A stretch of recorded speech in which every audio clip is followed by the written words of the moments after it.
나의 죽음도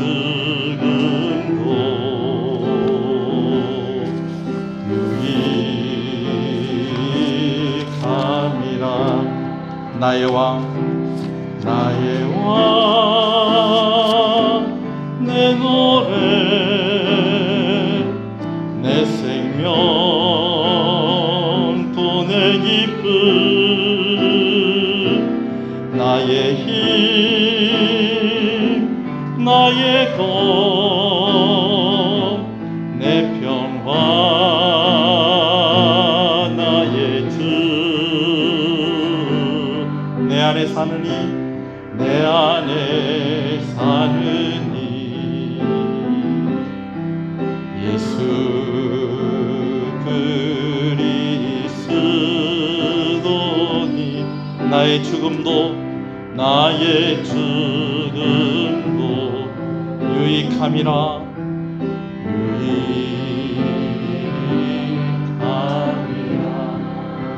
신앙을 고백하시겠습니다. 전능하사 천지를 만드신 하나님 아버지를 내가 믿사오며 그 외아들 우리 주 예수 그리스도를 믿사오니 이는 성령으로 잉태하사 동정녀 마리아에게 나시고 본디오 빌라도에게 고난을 받으사 십자가에 못 박혀 죽으시고 장사한 지 사흘 만에 죽은 자 가운데서 다시 살아나시며 하늘에 오르사 전능하신 하나님 우편에 앉아 계시다가 저리로서 산자와 죽은 자를 심판으로 오시리라. 성령을 믿사오며 거룩한 공예와 성도가 서로 교통하는 것과 죄를 사해 주시는 것과 몸이 다시 사는 것과 영원히 사는 것을 믿사옵나이다. 아멘. 하나님 감사합니다. 3일 저녁 은혜를 사모하며 하나님 앞에 나아갑니다. 이 시간 우리를 살려주시옵소서. 하나님 주시는 말씀을 통하여서 위로받게 하시고 말씀 가운데 역사하시는 성령으로 인하여서 새 힘을 얻게 하여 주시옵소서. 부족하고 연약한 우리를 용서하여 주시옵소서. 성경학교를 기억하여 주시고 준비하는 우리 간사님과 교사들 그리고 모든 성도들에게 하나님 은혜 주셔서 성경학교를 통해서 놀라운 생명의 역사가 일어나게 하여 주시옵소서. 예수님 이름으로 기도합니다. 아멘. 할렐루야. 앞뒤 옆 사람 인사하시겠습니다. 잘 오셨습니다. 주 안에서 잘 되고 있습니다. 더 잘 됩니다. 갈수록 잘 됩니다. 반드시 잘 됩니다. 할렐루야. 오늘은 말씀을 두 군데를 봐야 됩니다. 먼저 열왕기하서 15장 말씀입니다. 열왕기하서 15장 1절에서 3절 말씀을 먼저 보겠습니다. 구약성경 열왕기하서 15장 1절에서 3절 말씀입니다. 말씀을 함께 봅니다. 이스라엘 왕 여로보암 제27년에 유다 왕 아마샤의 아들 아사랴가 왕이 되니 그가 왕이 될 때에 나이가 16세라. 예루살렘에서 52년간 다스리니라. 그의 어머니의 이름은 여골리라라. 예루살렘 사람이더라. 아사랴가 그의 아버지 아마샤의 모든 행위대로 여호와 보시기에 정직히 행하였으나. 지난 시간에 북이스라엘의 여로보암 2세에 대해서 말씀을 나누었었어요. 여로보암 2세는 41년 동안 왕위에 있으면서 북이스라엘의 최대의 번영을 이룬 왕이었습니다. 그러나 그 번영은 하나님께서 주신 번영이지 여로보암 2세가 잘해서 얻은 번영이 아니었다라는 이야기를 우리가 함께 나누었었죠. 아수르라는 나라가 북이스라엘을 늘 괴롭히던 북이스라엘의 숙적인 아람과 전쟁을 하게 됩니다. 그러니까 아람이 아수르하고 전쟁을 하느라고 북이스라엘을 괴롭히고 북이스라엘과 부딪힐 그런 시간이 없는 거예요. 그럴 힘도 없고. 그러다 보니까 자연스럽게 북이스라엘에 평화가 찾아오게 되어지고 아람이 약해지니까 북이스라엘이 오히려 북쪽으로 치고 올라갈 수 있는 영토를 확장해 나갈 수 있는 기회를 얻게 되었다라는 것입니다. 이거 누가 하신 일이라고요? 하나님께서 하신 일이라는 것입니다. 그리고 이제 이 아람이 아수르에게 거의 정복이 되고 난 뒤에 이제 그냥 이렇게 상식적으로 보면 이제 이 아수르가 이제 남쪽으로 쭉 내려와서 그 다음은 누구를 쳐야 되는 것인데 북이스라엘을 쳐야 되는 것인데 남쪽으로 내려오지 않고 동쪽으로 방향을 틀어서 아라랏 사람들과 전쟁을 하게 되어집니다. 여러분, 이것 또한 누가 하신 일이라는 거예요? 하나님께서 하신 일이다라는 것입니다. 그래서 우리가 재밌는 상상을 한번 해봤어요. 요나의 영향이 있지 않았겠는가? 아수르의 니느웨에 가서 회개를 외치라고 했었던 그 요나의 영향으로 아수르가 하나님을 그래도 믿는, 하나님이 함께하는 북이스라엘을 건드리지 않고 그들과 전쟁하지 않고 먼저 누구와? 아라랏과 함께 전쟁을 하지 않았겠는가 하는 그런 추측도 해봤습니다. 꽤 일리가 있는 그런 추측이라고 그랬습니다. 여튼 이 여로보암 2세가 잘해서 번영을 이룬 것이 아니고 하나님께서 은혜를 주신 것이다 라는 거예요. 근데 이 은혜가 좀 서글픈 은혜입니다. 왜 서글픈 은혜냐, 서글픈 번영이냐? 마치 사형수가 죽기 전에 제일 좋은 음식, 자기가 먹고 싶은 거 소원대로 먹을 수 있게 해주는 것처럼, 사형수가 죽기 전에 그래도 마지막으로 그의 소원을 들어주는 것처럼 북이스라엘이 망하기 전에 마지막 번영이 바로 이 여로보암 2세 때의 번영이었다라는 것입니다. 자, 북이스라엘이 여로보암 2세가 있었다면 남유다에는 이제 오늘 우리가 나누게 될 열왕기 하서에서는 이름이 아사랴라고 되어 있고요. 그리고 역대기서에는 보면은 우시아라고 되어 있는 왕이 있었습니다. 자, 우시아는 어떤 왕이냐? 목사님, 왜 이름이 또 두 개입니까? 뭐 이유는 알 수 없지만은 사실은 솔로몬도 여디디야라는 그런 또 다른 이름을 가지고 있었어요. 우리가 이제 보통 보면 이제 왕이 이렇게 생존이 있을 때 왕을 부르는 호칭이 있고, 또 왕이 죽고 난 뒤에 또 왕을 부르는 호칭이 있는 것처럼 아마 그런 것이 아닐까 그렇게 한번 추측을 해 보는데요. 참고로요, 우시아라는 이름은 하나님은 나의 힘이다 라는 그런 뜻입니다. 할렐루야. 우시아, 아주 좋은 이름을 가졌죠. 사실 이 왕이 괜찮은 왕이었어요. 여로보암 2세가 41년 동안 통치를 했다고 한다면 남유다의 우시아는 52년을 통치하게 되어집니다. 여로보암 2세가 북쪽 이스라엘을 통치할 때에 남쪽 유다를 52년 동안 통치한 왕이 바로 이 우시아 왕이었다라는 것이죠. 저는 아사랴라고 하지 않고 우시아라고 제가 이렇게 설교 시간에 칭하려고 합니다. 아마 여러분들에게도 우시아 왕이 더 귀에 익을 거라고 그렇게 생각이 됩니다. 왜 그러냐면 역대기서에 나와 있는 이 우시아의 행적이 조금 더 자세하고 더 많은 것들을 기록을 하고 있기 때문에 그런 것입니다. 자, 우시아는 오늘 보면 3절에 우리가 함께 읽은 대로 여호와 보시기에 정직히 행하는 왕이었습니다. 그래서 하나님께서 그에게 복을 많이 주셨어요. 특히 남유다가 번성하는 복을 주셨습니다. 북이스라엘이 번성하니까 또 남유다도 함께 번성을 했다라는 거예요. 여러분, 하나님께서 힘의 균형을 맞추셨다는 거예요. 북이스라엘이 번성을 하는데 남유다가 약했다. 그러면은 남유다가 좀 위험할 수 있는 상황이거든요. 근데 남유다도 번성하게 하셨다는 것입니다. 자, 여러분, 이것은 또 어떤 결론을 얻게 되어집니까? 북이스라엘 여로보암 2세 때에 그 나라가 번성했던 것도 누구 때문에? 하나님 때문에.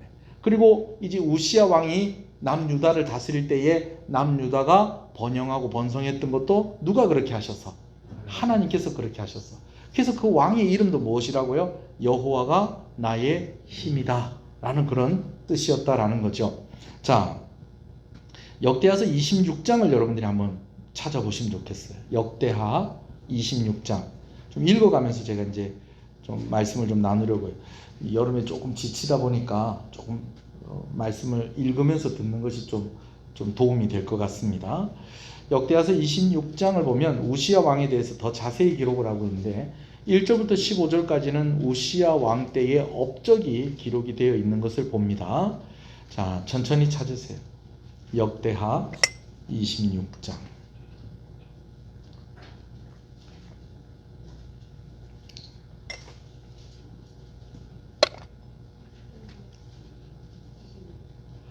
역대하서 26장.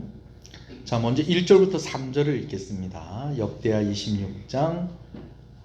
이제 열왕기 하서는 안 읽을 거니까 이제 역대하서 딱 펼쳐놓고 보시면 됩니다. 역대하서 26장 1절에서 3절 읽습니다. 시작. 유다 온 백성이 나이가 16세 된 우시아를 세워 그의 아버지 아마샤를 대신하여 왕으로 삼으니 아마시아가 왕이 그의 열조들의 묘실에 누운 후에 우시야가 엘롯을 건축하여 유다에 돌렸더라. 우시야가 왕위에 오를 때에 나이가 16세라. 예루살렘에서 52년간 다스리니라. 그의 어머니 이름은 여골리아요 예루살렘 사람이었더라. 아버지 누구를 대신해서요? 아마시아를 대신해서 왕위에 올랐다는 겁니다. 그때 이 우시야의 나이가 16살이에요. 여러분 16살에 왕위에 오를 때는 좀 사연이 있었어요. 아버지가 신하들에게 죽임을 당하고 그가 왕위에 오른 것입니다. 자, 그런 가운데 그래도 이 아버지가 처음에는 그래도 또 좀 하나님께 잘 했었는데 나중에는 이제 에돔까지 정복을 하고 난 뒤에 에돔을 정복을 하고 나서 에돔에서 우상을 가지고 와서 그 우상에게 절을 하는 바람에 하나님께 징계를 받은 것이었어요. 자, 그러다 보니까 이 아버지 이 뭡니까? 누굽니까? 그 아마샤가 해놓은 일 중에 잘한 일도 한 가지, 잘 못한 일도 한 가지였다는 거예요. 잘한 일은 뭐라는 거예요? 어디를 정복했다?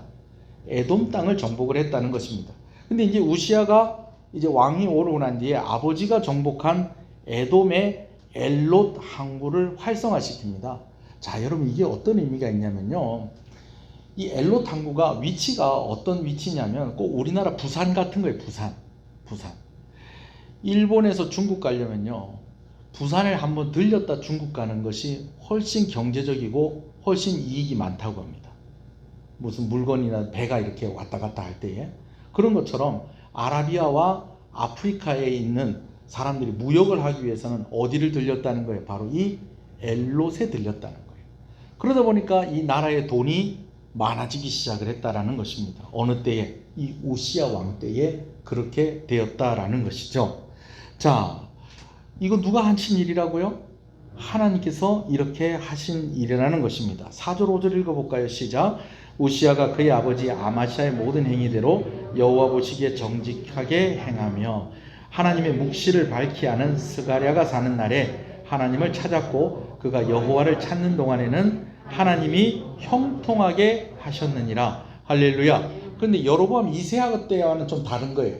여로보암 2세 때는 이제 나라가 곧 망할 거기 때문에 마지막으로 주신 번영이었지만 이 우시야 때는 하나님께서 왜 번영을 주셨느냐?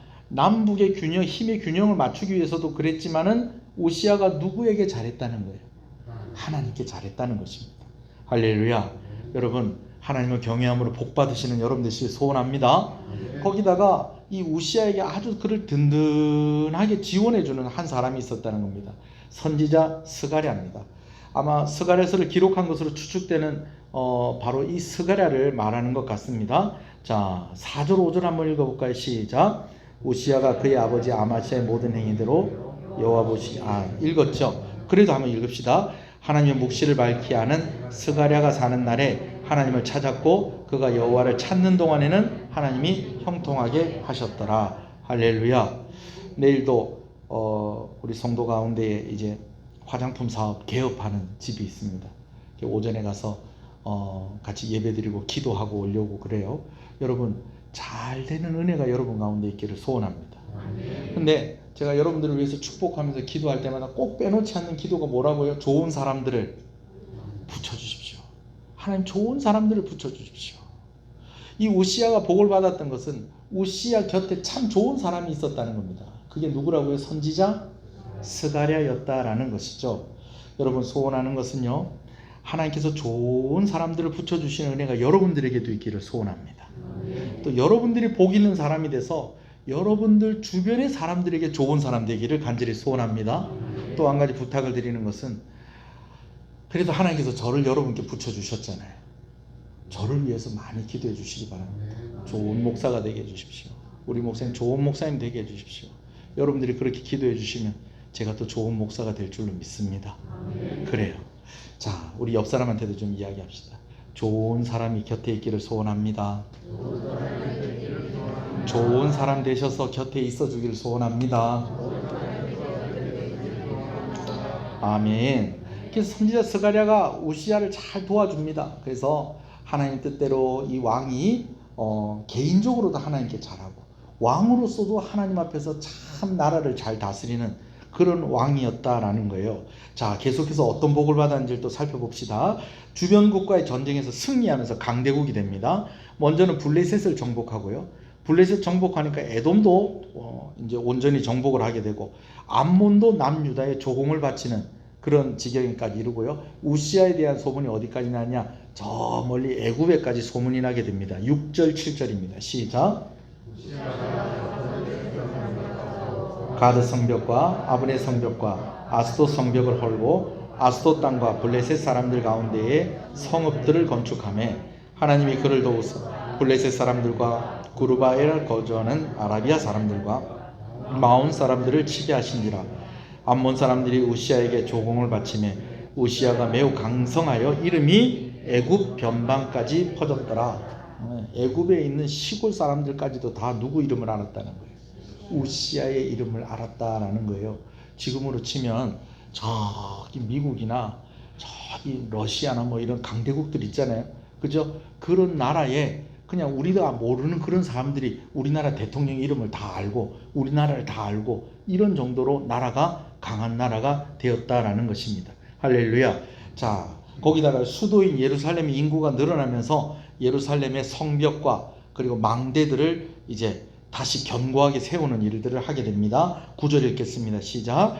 우시아가 예루살렘에서 성 모퉁이 문과 골짜기 문과 성 구비에 망대를 세워 견고하게 하고. 예루살렘의 인구가 늘어났다는 건, 나라의 인구가 늘어났다는 것은 그만큼 나라가 살기 좋아졌다라는 것입니다.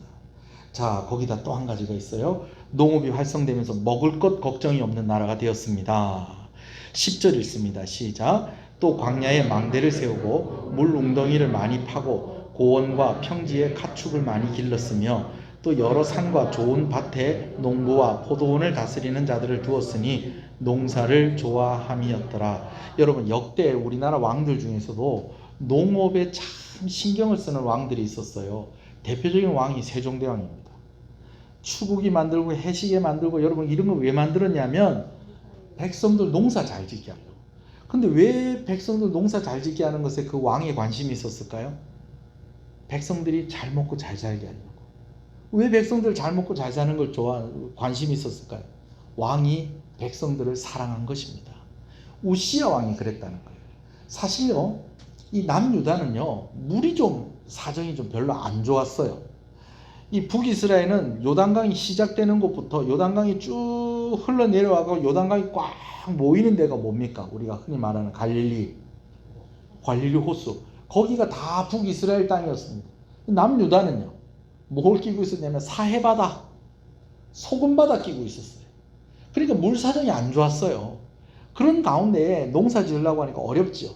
양들 키우고 뭐 이렇게 하려니까 어렵죠. 그런데 우시아 왕 때에 하나님께서 은혜를 주셔서 엘로 당구가 열리면서 돈이 많아지고, 또 주변국 나라들하고 전쟁을 하면서 이기게 되어지고, 그 나라가 강해지고 돈이 많아지고 하니까 이제 어떻게 됩니까? 나라를 위해서 뭔가 좀 할 수 있는 그런 힘이 생긴 거예요.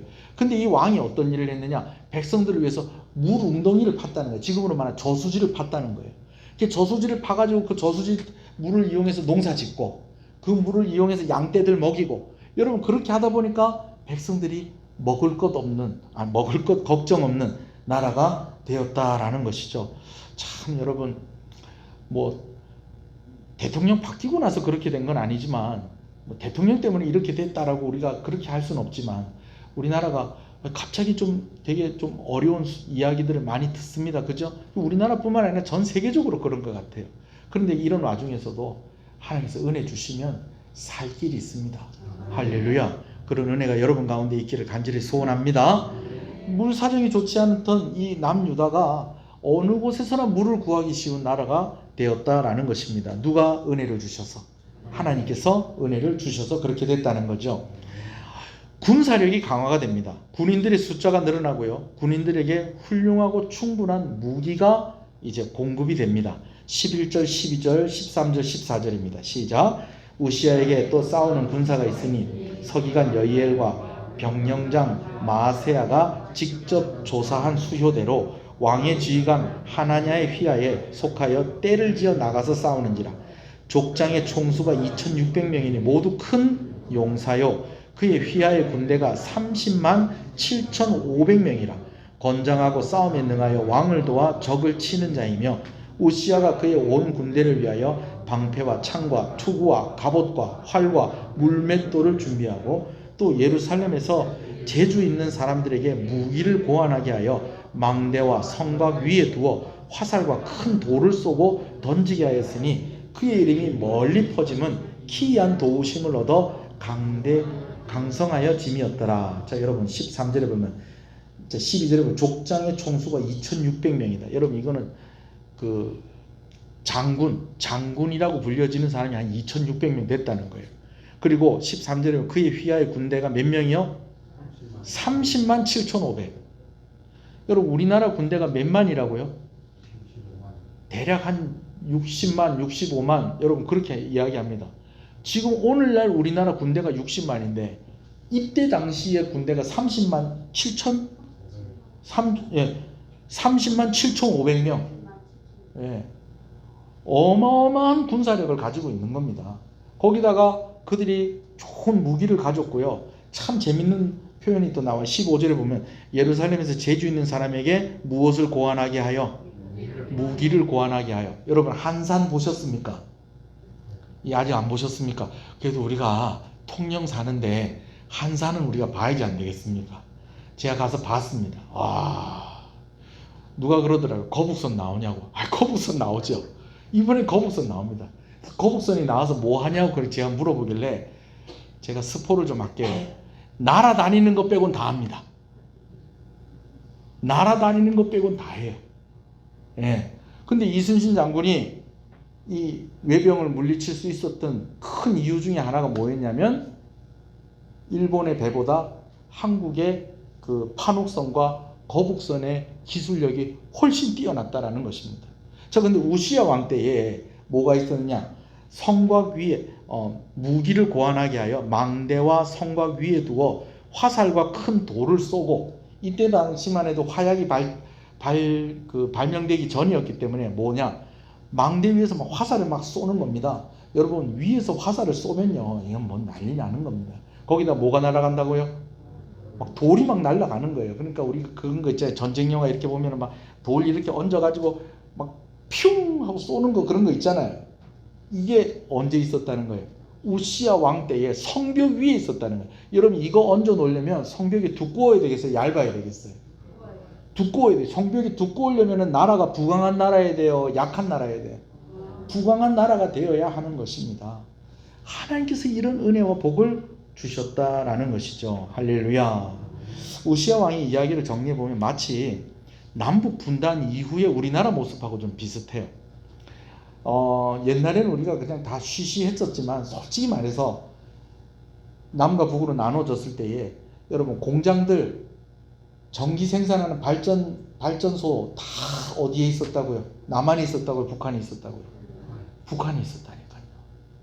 북한에 있었어요. 공장이고 발전소고 다. 여러분 석탄을 포함해서 여러분 자원이 묻혀 있는 게 남한에 더 많이 묻혀 있을까요? 북한에 더 많이 묻혀 있을까요? 북한에 더 많이 묻혀 있어요.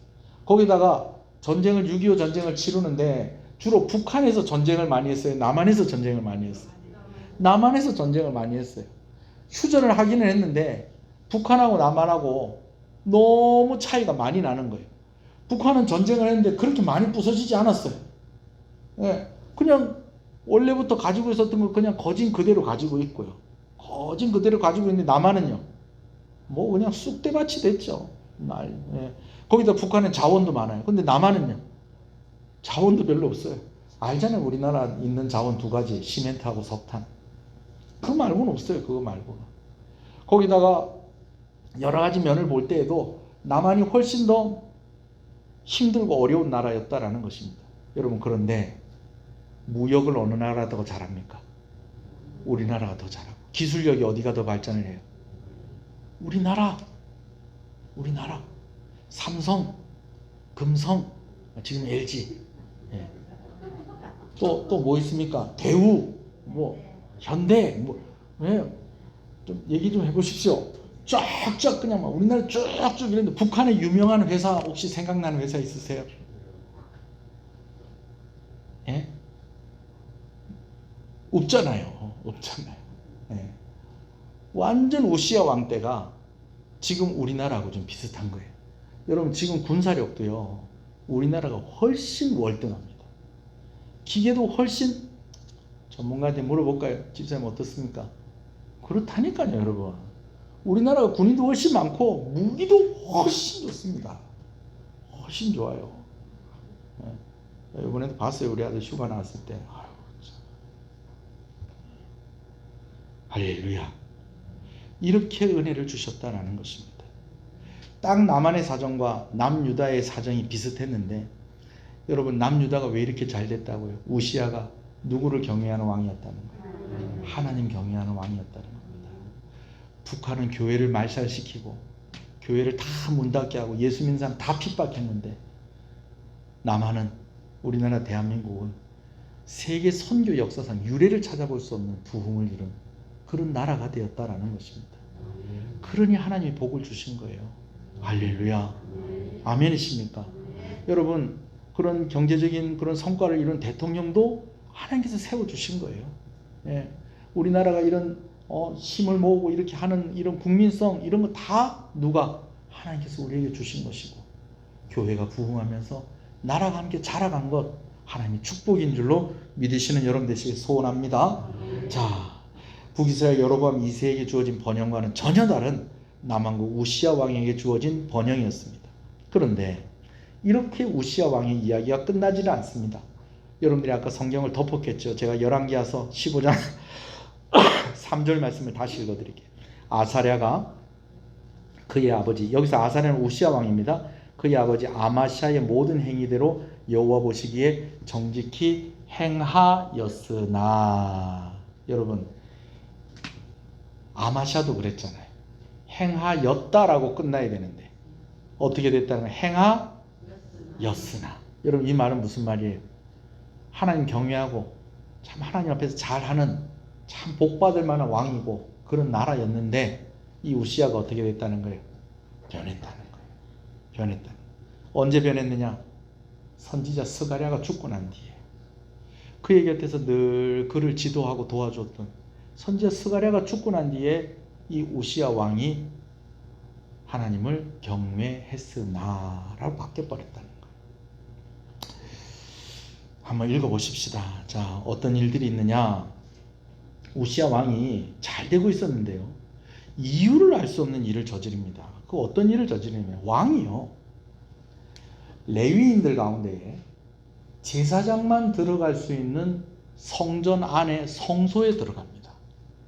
그러더니 그 안에 들어가서 뭘 하냐면 이제 그 성도의 기도를 의미하는 향로가 있어요. 향불을 피우는 그 향불에 자기가 불을 붙이겠다는 거예요. 분향을 하겠다는 거죠. 여러분 이건 누구만 할 수 있는 일이라고요? 레위 사람들 중에서도 제사장만 할 수 있는 일이에요. 근데 이걸 지금 누가 해보겠다고요? 우시야 왕이 하겠다고 지금 이렇게 나선 겁니다. 그러니까 이제 제사장들이 이걸 그냥 가만히 놔두겠어요? 안 놔두겠어요? 이건 제사장이 할 일인데 왜 왕이 하려고 그러느냐? 말려요. 근데 그 말리는 과정 가운데 왕이 화를 내고요. 화를 내니까 하나님께서 왕에게, 이 우시야 왕이 어떤 벌을 내리셨냐면 이마에 나병이 생기게 하십니다. 읽어보겠습니다. 자, 16절부터 있습니다. 16절입니다. 20절까지 시작. 그가 강성하여짐에 그의 마음이 교만하여 악을 행하여 그의 하나님 여호와께 범죄하되 곧 여호와의 성전에 들어가서 향단에 분향하러 한지라. 제사장 아사랴가 여호와의 용맹한 제사장 80명을 데리고 그의 뒤를 따라 들어가서 우시야 왕 곁에 서서 그에게 이르되 우시야여, 여호와께 분향하는 일은 왕이 할 바가 아니요 오직 분향하기 위하여 구별함을 받은 아론의 자손 제사장들이 할 바이니 성소에서 나가소서. 왕이 범죄하였으니 하나님 여호와께서 영광을 얻지 못하리라. 자 보세요. 왕이 왜 그랬는지 모르겠어요. 여기는 제사장만 들어갈 수 있는데 왕이 그 안에 들어가요. 성전 안에. 성전 안에 들어가더니 제사장이 분향을 해야 되는데 왕이 분향을 하겠다는 거예요. 자, 그러니까 또요, 누가 나섰다는 거예요? 제사장 아사랴가 나오는데, 여러분 여기서 보면 좀 특이한 모습이 있습니다. 아사랴가 80명의 다른 제사장을 끌고 함께 왕에게 나와요. 근데 그 제사장들이 어떤 제사장이었다는 거예요? 한번 본문을 보세요. 용맹한 제사장. 여러분 저는요, 제가 나중에 좀 한번 찾아봐야 되겠어요. 제사장이면 제사장이 용맹한 제사장은 어떤 제사장일까요? 여러분, 목사가 용맹할 필요가 있습니까?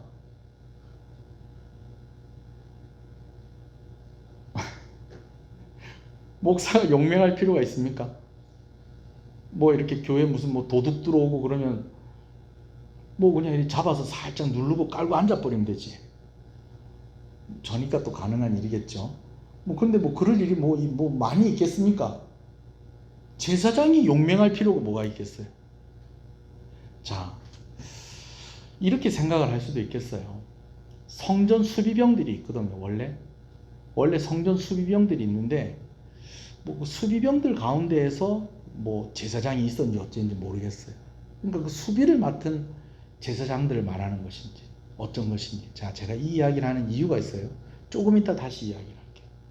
자, 19절 또 읽어봅시다. 19절 시작. 자, 지금 말리는 거예요. 지금 80명이 와서 말리고 있어요.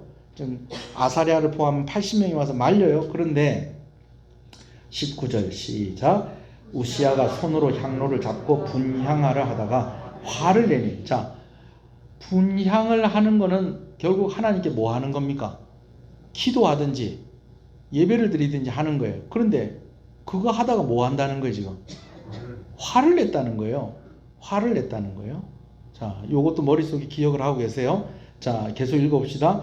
그가 제사장에게 화를 낼 때에 여호와의 전 안 향단 곁 제사장들 앞에서 그의 이마에 나병이 생긴지라. 20절. 대제사장 아사랴와 모든 제사장이 왕의 이마에 나병이 생겼음을 보고 성전에서 급히 쫓아내고 여호와께서 치심으로 왕도 속히 나가니라. 왜 왕이 제사장만 들어갈 수 있는 성소에 들어가서 분향을 했는지는 그 이유는 오늘 본문에 정확하게 나와 있지는 않습니다. 근데 한 가지 그가 좀 달라진 모습이 있다는 거예요. 그게 무엇이 달라졌느냐? 그가 뭐해졌다? 교만해졌다라는 겁니다. 교만해졌다는 거예요. 안타까운 것은 그의 곁에 지금 누가 없는 상태라는 거예요. 선지자 스가랴가 없는 상황에서 지금 이 일을 지금 저지른 거예요. 그죠? 자, 여러분 성경에서요, 기름 부음을 받은 세 가지 직분이 있습니다. 첫째는 왕, 두 번째는 제사장, 세 번째는 선지자입니다. 여러분, 하나님께서 이들에게 기름을 부으시고 이들을 세우셨다라는 것은 왕을 누가 세웠다는 거예요? 하나님이. 제사장은 누가 세운다는 거예요? 하나님이. 선지자는 누가 세운다는 거예요? 하나님이 세우신다라는 것입니다. 자, 그러면 한 사람이 왕도 하고 제사장도 하고 선지자도 하고, 여러분 그러면 안 될까요? 그건 하나님께서 그렇게 하시지 않으셨어요. 어떤 사람은 왕으로, 어떤 사람은 제사장으로, 어떤 사람은 선지자로.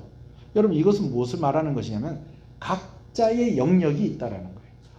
쉽게 말하면 왕은 왕이 할 일이 있고, 제사장은 제사장이 할 일이 있고, 선지자는 선지자가 할 일이 있다라는 것이죠. 우리가 어떤 영화 때문에 유행어처럼 되어버렸는데, 여러분 교만이 다른 게 아니고요. 뭐가 교만이냐면 선을 넘는 것이 교만입니다. 선을 넘는 게 교만인 거예요. 오늘 왜 우시야 왕이 교만하다라고 이야기하냐면, 자기 왕이잖아요. 그 왕은 왕으로서 할 일을 하면 돼요. 왜 기름 부음을 받은 누구의 일을 하려고? 제사장 일을 하려고 그러냐는 거예요. 그 선을 넘어간 거예요. 선을 넘어간 거예요. 왕은 왕의 일을 하고, 제사장은 제사장의 일을 하고, 선지자는 선지자의 일을 하면 되는데, 지금 그 선을 넘어서 자기가 지금 제사장의 일을 하려고 한다라는 거예요. 거기다가 향로를 잡고, 글쎄요, 이 향로를 잡고, 이 분향을 할 때 향로를 잡고 하는 건지 이거 모르겠어요. 네. 그러니까 자기가 훈련을 받은 것도 아니고 교육을 받은 것도 아니고 뭐 그것도 아니고 그냥 자기가 하는 거예요. 그런데 문제는 왕도 그렇고 제사장도 그렇고 선지자도 그렇고 이 다 누가 세운 사람들이라는 거예요. 하나님이 세운 사람들이라는 거예요. 여러분, 선을 넘는 것이 제사장의 선을 넘는 것이 아니라 제사장을 세우신 하나님의 영역을 그가 침범하고 있다는 것을 의미하는 것입니다. 하나님이 이들을 세웠다는 것은 각자에게 맡겨진 일이 있고, 그래서 왕은 왕이 할 일을, 제사장은 제사장이 할 일을, 선지자는 선지자가 할 일을 하는 겁니다. 그런데 내가 답답하다고, 내가 어떤 이유가 있다고 해서 선을 넘어서 하나님께서 세워놓은 사람들의 자리를 빼앗으려고 하는 것, 이것은 아니라는 것이죠. 왜 우시야 왕은 선을 넘으려고 한 것일까? 두 가지 추측을 해봅니다. 첫 번째는요, 제사장들과 갈등이 있었을 수 있어요. 그리고 또 제사장들의 모습이 좀 답답했을 수가 있습니다.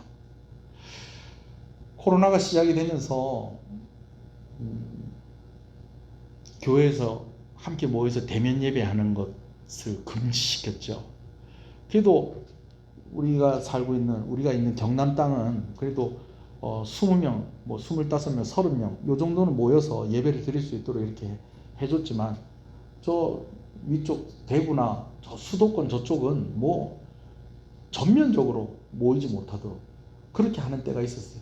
여러분, 그러다 보니까 이제 나중에 어떤 일까지 있냐면 대통령하고 교회 지도자들하고 이렇게 만나는 자리가 있게 되어집니다. 그때 우리 노회 문수성 목사님이 총회장이셨잖아요. 뉴스 보시면 보셨을지 모르겠는데 문재인 대통령 바로 옆에 앉았었어요. 제가 같은 문씨라서 같이 앉았습니다. 여튼 카메라에 같이 잡히니까 기분이 나쁘진 않더라고요. 예. 그랬는데 처음에 뉴스에 이렇게 나올 때는 어떻게 뉴스에 나왔냐면 대통령하고 이 교회 지도자들하고 마치 싸운 것처럼 그렇게 기사가 나왔어요. 근데 거기 같이 참석을 했었던 문 목사님 이야기도 그렇고 이 목사님들하고 대통령하고 싸우지 않았다는 거예요. 근데 이제 처음에 이제 이야기가 나오기를 이런 이야기 나왔잖아요. 왜 교회를 장사하는 사람들 취급을 하느냐 이런 이야기도 나오고 이렇게 해서 잠깐 그 이야기가 나왔을 뿐이지, 대통령에게 교회가 이런 사정이 있기 때문에 이렇게 모여야지 우리가 예배를 드리고 이 성도들의 마음도 잡을 수 있습니다, 이런 좋게 이야기하고, 또 대통령도 또 좀 협력을 해 주십시오, 여러분 이렇게 하면서 얘기가 잘 됐다는 거예요. 자, 그런데 여러분, 왕이 분향하러 간다는 소식을 듣고 이제 제사장 아사랴가 80명의 어떤 사람을 데리고 온다고요? 용맹한 제사장. 제가 아까 그 얘기했잖아요. 제사장이면 제사장이, 용맹한 제사장은 또 뭘까? 제사장이면 제사장이, 용맹한 제사장은 뭘까? 목사가 싸움 잘할 필요 있습니까? 여러분, 제가 싸움 잘했으면 좋겠어요. 제가 10대도 아닌데, 내가 청소년도 아닌데, 예? 목소리 크니까 웬만하면 이깁니다. 그렇긴 하지만 목사가 싸움 잘할 필요는 없잖아요, 그죠? 물론 이해는 돼요. 어떤 면에서 이해가 되느냐? 왕을 말려야 되니까 가가지고 왕이 이렇게 하면 겁먹어가지고 뒤로 설금설금 물러나고 이런 사람들보다는 좀 담대하고 좀 강단 있고 좀 그런 제사장들 데리고 가지 않았겠는가 싶은 그런 생각도 있어요. 그러나 한편으로 제 마음 가운데 드는 생각은 이 용맹한 제사장이라는 것이 이때 당시 제사장들이 조금 좀 너무 정치화되고, 좀 우리 그런 거 이거 나중에 인터넷에도 올라갈 거기 때문에 제가 자세히 설명 안 하겠습니다. 무슨 얘기인지 아시겠죠? 예. 세력화해가지고 힘을 과시하려고 하고 이런 모습들이 좀 있지 않았겠는가? 그런 생각을 좀 조심스럽게 해봅니다. 해봐요. 특히 이 우시야 왕이 누구랑 친했다는 거예요? 선지자 스가랴하고 친했다는 거예요. 여러분, 선지자는요 어떤 사람이에요? 좀 보듬어 주는 편이에요? 좀 뭐라 하는 편이에요? 뭐라 하는 편이죠. 그러다 보니까 선지자 스가랴하고 친하다 보니까 이 왕도 좀 불의한 것 좀 못 보고, 그러니까 오늘날로 얘기하면 교회가 왜 이래? 교회 다니는 사람들이 왜 이래? 목사들이 왜 이래? 좀 이런 마음이 있지 않았겠는가? 그래서 뭐 하러 갔다는 거예요? 자기가 직접 분향하러 갔다는 거죠. 예. 오늘날로 치면 목사님 비키세요, 제가 설교할게요. 지금 지금 이렇게 한 겁니다. 지금 우시야가 또 한 가지 추측을 해볼 수 있는 것은요, 그가 다윗과 같은 왕으로 인정받고 싶었던 것이 아닐까 하는 것입니다. 여러분, 다윗이요 참 희한한 왕인데 어떤 왕이냐면 제사장 같은 왕이었어요. 선지자 같은 왕이었어요. 그러다 보니까 이 지금 우시야가 52년 가까이 이렇게 통치를 하는데, 지금 이 사건이 있는 것은 한 40년쯤 통치했을 때에 일어난 일입니다. 한 40년 동안 나라를 잘 통치를 하다 보니까 이제 백성들이 이야기를 하는데, 참 우리 왕 훌륭하다, 너무 훌륭하다, 너무 훌륭하다, 그렇게 이야기를 하는데 누구는 못 따라가는 거예요. 다윗은 못 따라가는 거예요. 근데 가만히 보니까 다윗이 왕인데 무슨 왕? 뭐 같은 왕? 제사장 같은 왕. 왕인데 뭐 같은 왕? 선지자 같은 왕. 여러분, 다윗 말고 이런 왕은 없습니다. 그래서 막 다윗이 뭐 이렇게 뭐 진설병 막 이렇게 같이 먹고 막 이랬는데도 하나님께서 살려주시고 막 이런 장면들 있잖아요. 그죠? 이런 걸 의식을 하고 자기가 조금 더 칭송을 받고 더 칭찬을 받고 더 인정을 받기 위해서 선을 넘은 거죠. 제사장이 할 일도 내가 해보겠다. 내가 잘하면 백성들이 나를 뭐라고 부를 거냐? 누구 같은 왕? 다윗 같은 왕이라고 부르지 않겠느냐? 라고 하는 그런 욕심이 있지 않았겠는가 하는 이 두 가지 추측을 해봅니다. 제사장들과의 갈등이 있었다. 또 한 가지는 다윗과 같은 왕으로 인정받고 싶었다라는 거죠. 그러나 정확한 것은 어디 가서 물어봐야 되겠다? 천국 가서 물어봐야 되겠고요. 분명한 것은요, 우시야 왕이 성소에 들어가서 분향하려는 것이 순수한 의도는 아니었다는 겁니다. 그가 모하였기 때문에, 교만했기 때문에 그랬다라는 것이죠. 순수하게 기도하고 싶고 순수하게 예배하고 싶었다면 말리러 왔을 때에 제가 한번 해줘, 저 한 번만 할 수 있게 해주십시오, 뭐 이렇게 좋은 식으로 얘기를 했든지 뭐 그렇게 했을 건데, 말리러 오니까 어떻게 했다고요? 화를 낸 거예요. 화를 낸 거예요. 여러분, 평생에 교회에서 화내는 일은 없기를 소원합니다. 진짜로 평생에 교회에서 큰 소리 낼 일 없기를 소원합니다. 여러분들이 원인을 제공하든지 다른 사람이 원인을 제공하든지 간에 정말 교회 안에서는 큰 소리 낼 일이 없어야 됩니다. 네. 왜? 예배하는 데잖아요.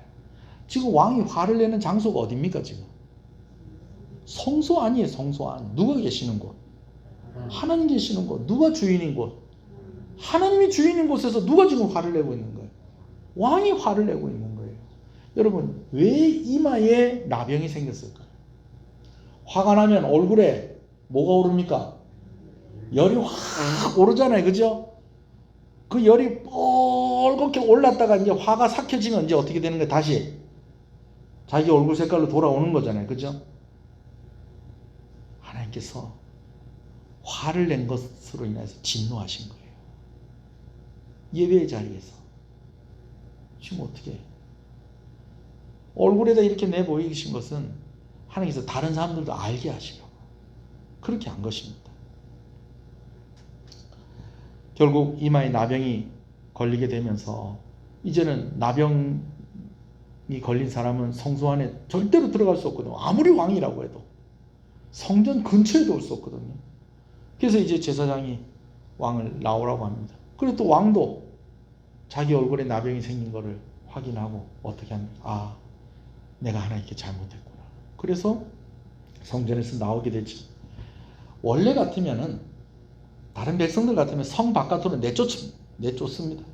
그런데 누구이다 보니까, 왕이다 보니까 별궁을 만들어서 죽을 때까지 그 별궁에 갇혀 있게 되는 그런 사람이 바로 우시야 왕인 것입니다. 21절 22절 읽겠습니다. 시작.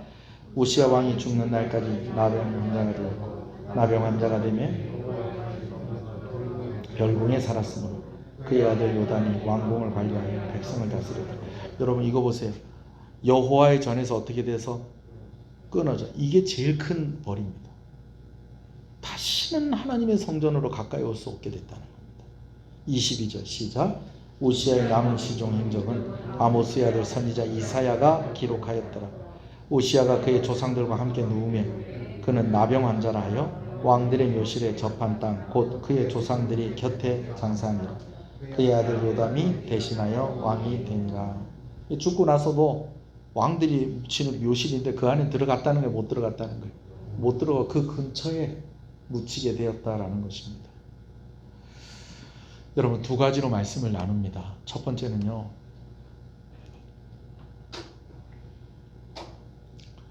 힘 있는 사람이 문제를 일으킨다는 거예요. 힘이 있고 지도자의 위치에 있는 사람들이 문제를 일으킨다는 거예요.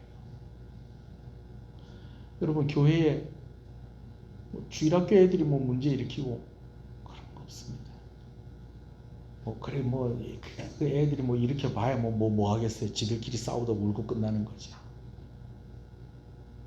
교회 문제는 누가 일으킨다는 거예요. 큰 힘을 가진 사람일수록 문제를 일으킨다는 것입니다. 그래서 힘이 있고 지도자의 위치에 있을수록, 리더의 위치에 있을수록 경계하고 경계해야 될 것이 무엇이냐? 교만입니다. 교만하지 않아야 됩니다. 선을 넘는, 교만이 뭐라고요? 선을 넘는 것. 하나님의 자리에 자기가 들어가 버리는 거예요. 제사장이 잘못했으면 제사장을 세우시는 하나님이 알아서 하실 거예요. 선지자가 잘못했으면 물고기 뱃속에 넣었다 빼더라도 하나님이 선지자를 알아서 할 것이고, 또 하나님께서 또 어떻게 도구로 또 사람을 쓰실 때도 있겠지만 굳이 나서서 그렇게 할 필요는 없겠다. 그럴 일이 없도록 기도하시면 좋겠습니다. 전에 부교육자 시절에 그런 분들 봤어요. 그냥 삼촌이 장로님인데 자기는 집사고, 그래갖고 교회에서 싸움이 붙었는데 둘이 마음이 안 맞아가지고 삼촌을 업어치기를 해가지고 강단에서 떼굴떼굴 막 삼촌이 막 구르고, 집사가 장로를 그냥 막 업어치기를 해가지고 떼기를 쳐가지고 그랬다. 아이고 주여.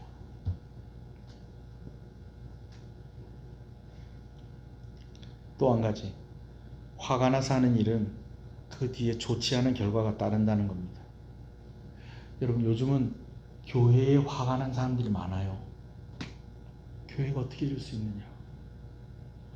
여러분, 그런데요, 자칫 잘못하면 하나님이 하시는 일을 함부로 판단하고 내가 하나님이 될 수도 있다는 것입니다. 그래서 혹 여러분 마음 가운데 안타까운 마음이 생기거든 기도의 사명을 받은 줄 알고 더 많이 교회를 위해서 기도하시는 저와 여러분 되시길 소원합니다. 저는 참 우리 교회에 대한 칭찬을 제가 참 많이 받습니다. 제가 칭찬을 참 많이 받는데, 그러나 늘 생각하는 것은 우리 교회도 완벽한 교회는 아니다 라는 것. 여러분, 그거 꼭 기억하셔야 됩니다. 하나님께서 이 은혜도 주셔야 돼요. 내가 원인을 제공하든지 다른 사람이 원인을 제공하든지 간에 제가 아까 이야기한 것처럼 내가 교회에서 화내는 일이 없어야 되겠다. 교회에서 화내는 일. 목사님 교회에서 화낸 적 없습니까? 왜 없어요? 있죠. 그러나 앞으로, 이전에 그랬다 할지라도 앞으로는 그런 일 없어야 되겠다. 그래서 이 예배하는 이 자리에서 하나님이 주인인 이곳에서 내가 주인이 되지 않아야 되겠다. 이 교훈을 우리에게 주시려고 오시야 왕의 이마에 나병이 있게 하셨다라는 것 우리가 꼭 기억하십시다. 할렐루야. 오늘 말씀이 좀 무겁습니다. 우리 좀 기도하시면서 오늘 이 시간을 좀 마무리했으면 좋겠습니다. 제가 음악을 좀 틀어놓고 자유롭게 기도하시다가 돌아가시겠습니다. 제가 한 10분 정도 이렇게 기도하고 나면 제가 이 앞에 불 끄면 차량 운행하도록 하겠습니다. 여러분, 먼저 기도하실 때 잊어버리면 안 되니까 우리 성경학교 위해서 기도하시겠습니다. 우리 여름 성경학교 위해서 여러분 기도하시겠습니다. 코로나 아직 종식되지 않은, 마무리가 되지 않았어요. 이런 상황 가운데 성경학교 하는 것이 참 쉽지가 않습니다. 특별히 불신자 가정에서 나오는 우리 어린이들 성경학교 나와서 정말 예수님이 누군지를 알고 정말 성도되는 구원받는 역사가 일어나게 해달라고 우리 강사님과 또 저를 위해서도 기도해 주시고 우리 선생님들 위해서도 기도해 주시고 또 우리 중고등부 아이들이 이번 또 성경학교도 돕고 또 여러분들도 또 많이 후원해 주시고 기도해 주시는 줄 압니다. 성경학교를 위해서 여러분 기도해 주시고 또 오늘 말씀 생각하면서 하나님 오늘 말씀처럼 정말 하나님께 잘했다라고 끝나는 인생이 되어야 되지 했으나라고 그렇게 끝나는 인생이 되지 않게 해주십시오. 정말 내가 교만하지 않게 해주십시오. 내가 더 기도하는 사람이 되게 해주십시오. 기도의 사명을 받은 자의 그 자리에서 내 사명 감당하는 자가 되게 해주십시오. 우리 교회가 건강한 교회가 되게 해주시길 여러분 또한 기도해 주시기 바랍니다. 김도명희 권사님 큰따님이 항암 치료 과정 가운데 있습니다. 여러분 이거 위해서 여러분이 기도해 주시고요. 또 이제 박영수 집사님 가정에 이중환 성도님 이제 여러 가지 이렇게 혈액 주머니 같은 거 이렇게 다 떼내시고 이제 회복하는 그런 가운데 있습니다. 완전히 잘 회복되어 줄 수 있도록 위해서 기도해 주시고 그 외에도 여러분 우리 성도들 아픈 사람도 있지 않겠어요? 또 이 무더운 날씨 가운데 우리 어린아이로부터 노년에 이르기가 다 건강한 우리 시은의 성도들이 되게 해달라고 또 중보하면서 기도하겠습니다. 주님의 이름을 부릅니다. 주여 주여